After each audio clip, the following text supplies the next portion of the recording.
are now on the final stretch of our trip. We have about 100 kilometers to go until Ingolstadt.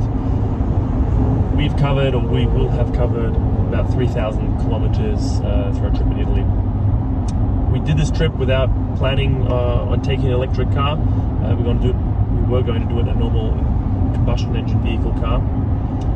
And at short notice we got the e-tron to drive electrically. So none of our accommodation incorporated charging.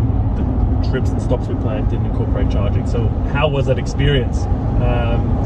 In short, or obviously we made everywhere we wanted to go, and we're going to make it back home as well. So it does work.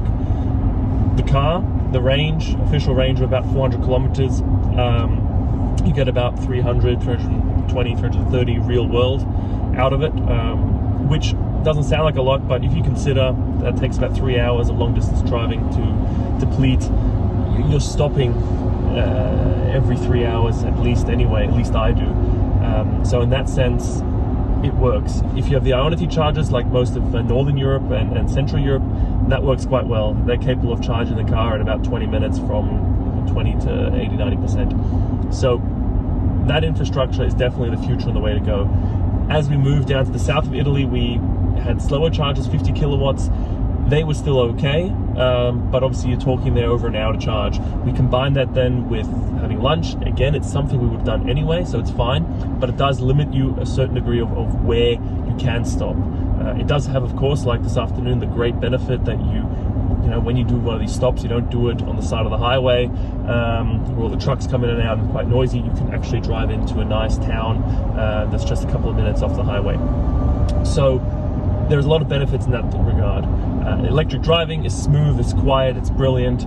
Even in the town, you know, people are always looking because being in Italy, lots of scooters driving around, lots of crazy drivers. It's very loud on the street. So I think electric cars definitely also have the benefit for society as a whole to give a cleaner and better, less noise disturbance, less air pollution.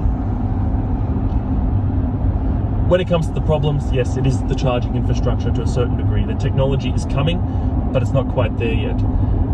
Also, the issue is that in the destinations, smaller AC chargers obviously take longer to charge. That's fine for overnight charging, and we've seen that. We did lots of overnight charging, but the reliability wasn't always there. Many times we went somewhere to charge.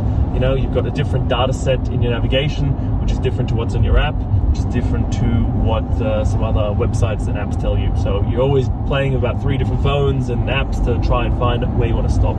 It's too much because you need to plan, okay, if this charger says it's online but it isn't, or it's blocked by another car, you need a backup plan.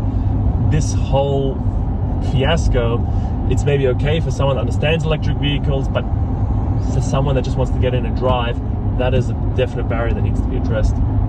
I don't see your normal mums and dads buying an electric car and putting up with that hassle to have to every charging stop make a backup plan. They just want to drive and go. It just needs to work. So that's probably the main challenge that needs to be addressed. So all the people providing these POI data, the people providing the charging cards, need to hold their charging providers, the CPOs, somewhat accountable, that they're going to make sure those chargers are available to be accessed, and that they're also making sure these are maintenance and served, that you can contact them. So that's, I think, the main point that comes out of this is the cars are now at a stage where they can drive long distances.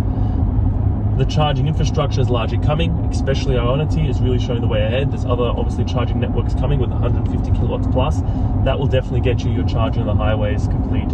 Destination charging, that is one thing we need to work on in the absence of an expansive highway network.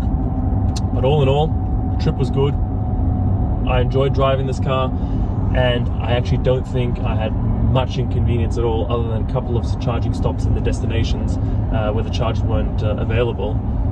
There wasn't really no inconvenience to me whatsoever. I honestly also don't think that the long distance trips took any longer, because I think every stop we did to charge I would have done anyway. So in that regard, I think the electric vehicle is here to stay. It's got a future, and we're going to have to just make sure that we get rid of every barrier that's stopping someone from buying this, which is around this reliability issue. So till then, see you later.